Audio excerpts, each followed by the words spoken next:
नमस्कार।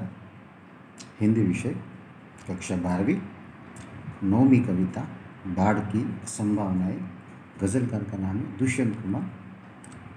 तो विद्यार्थी, हमने पहले चरण में कवि परिचय और इस गज़ल का समसामयिक संदर्भ में किस प्रकार से इसका प्रयोग किया जा रहा है, या फिर कवि ने इस गज़ल में उसे समसामयिक रूढ़िवादिता के प्रति जो विरोध दर्शाया है, सीधे शब्दों में कहें तो अभी तक गज़ल का जो मूल उद्देश्य रहा होता था उससे बिल्कुल हटकर कवि ने उसे साम्राज्यवादी और रूढ़िवादी जो है, जो परंपरागत रूढ़ियों में जकड़े हुए हैं, उनमें एक प्राण फूंकने का काम, कुछ विरोध या संघर्ष करके जो सही है उसे जागृत करने की एक चेतना जगाने का काम इस गज़ल में किया है। अब हम इसकी चर्चा करेंगे।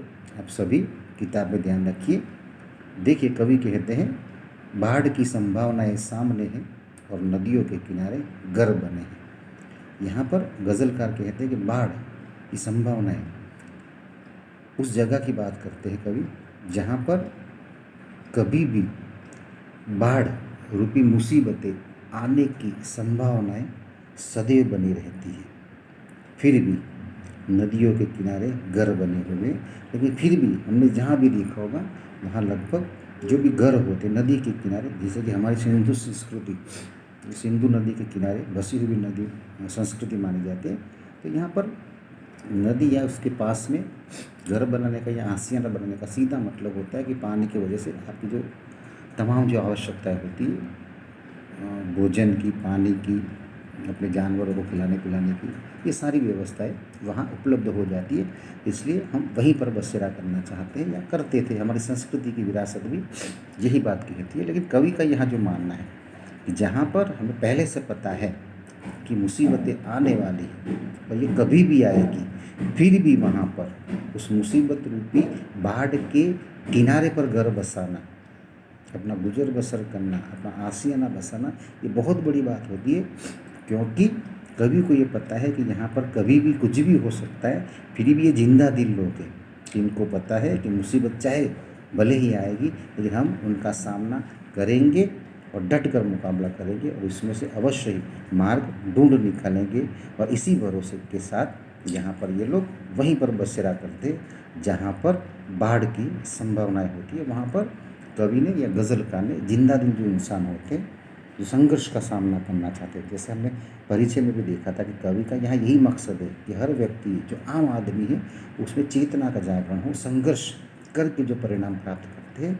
यहाँ पर पहले ही शेर में कवि ने इस बात को प्रमाणित भी किया है कि कवि को मालूम होने के बावजूद कि यहाँ पर बाढ़ आएंगे, मुसीबतें आएगी, दुख आएंगे, परेशानियाँ आएंगी, फिर भी वहीं पर अपना घर बनाया है।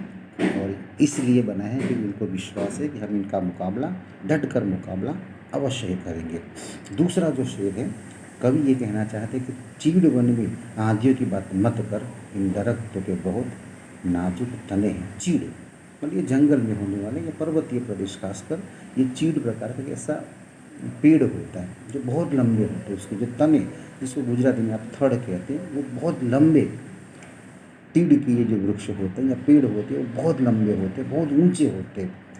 लेकिन कवि ये भी कहना चाहते हैं कि ये जो पेड़ होते हैं वो बड़े ही नाजुक होते हैं। मतलब इतने लंबे या ऊंचे होने के बावजूद इनमें अगर थोड़ी बहुत भी आंधी या पवन यहाँ आ जाए तो वो तुरंत गिर जाते हैं। तो कवि इसका उदाहरण देके कवि कहते हैं कि चीड़ वन में आंधियों की बात मत कर, क्योंकि जहाँ पर पूरा ये वन, चीड़ मतलब ऊंचाई बहुत है, बहुत फैले हुए, मतलब बहुत ही लंबाई है, ऊंचाई पर है, लेकिन फिर भी ये आंधियों से तत्काल गिर जाते हैं, परास्त हो जाते हैं।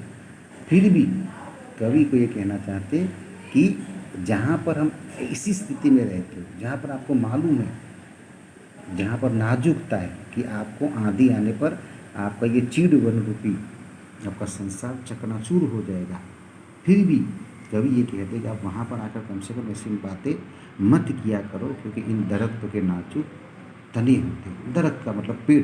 तो कवि इसलिए कहना चाहते हैं कि यहाँ पर जो दरख्त होते हैं, पेड़, उनके जो तने हैं, गुजराती में जिसको थड़ कहते हैं, वो नाजुक होते हैं। और इसलिए ऐसी जगहों पर कभी भी ये बात नहीं करनी चाहिए जहाँ पर आंधियाँ हैं।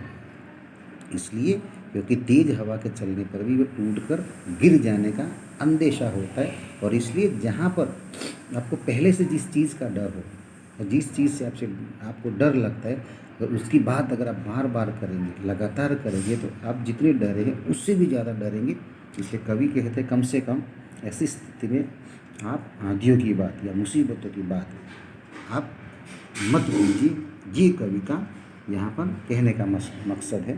तीसरा जो शेर है, इस टूटे हुए चेहरे पर नहीं है जिस तरह टूटे हुए आईने। कवि ये आगे कहना चाहते हैं कि लोगों में हताशा जरूर है, क्योंकि कवि ने लिखे कि टूटे हुए चेहरे नहीं है। यहाँ पर हताशा है, दुख है, पर वे इतने भी परस्त नहीं, मतलब वो परिस्थिति के वश है, लेकिन वो पूरी तरह हार नहीं माने हैं।